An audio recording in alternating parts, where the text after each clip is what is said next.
Hello, and in this video, we are going to learn how to split a cell diagonally in Excel, and later on we are also going to learn how to put two different types of text on the same cell.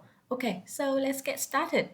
Now, first we'll need to learn how to split the cell diagonally, and in order to do that, we first need to click on the cell and then go to Table Borders. Now, some of you may have already gone there and concluded that nothing works, but don't worry, just keep on looking a little bit further until you go to the last option, which is More Borders, and then click on this option. And here you will find two different types of diagonal split, either diagonal up or diagonal down. So here I'm going to choose diagonal down. Okay, now let's put text in it. So the lower part is actually quite simple, but the bottom part is a bit tricky. So in here I want to put age.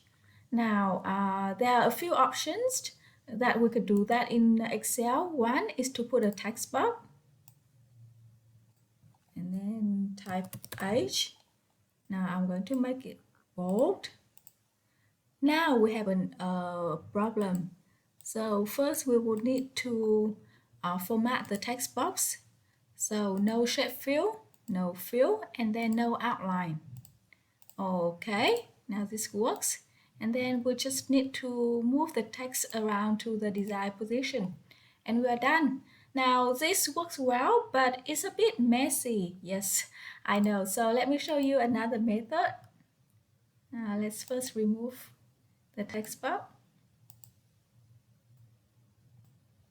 And then delete activity.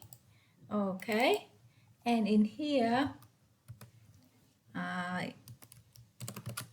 age, so we will use Alt and Enter. We all know that in Excel, whenever we use Alt and Enter, then it will insert a new line within the same cell.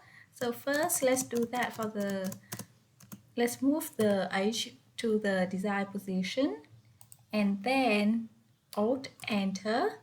And in the lower halves, let's type activity. And we're done. That's it. Happy learning and see you in the next video.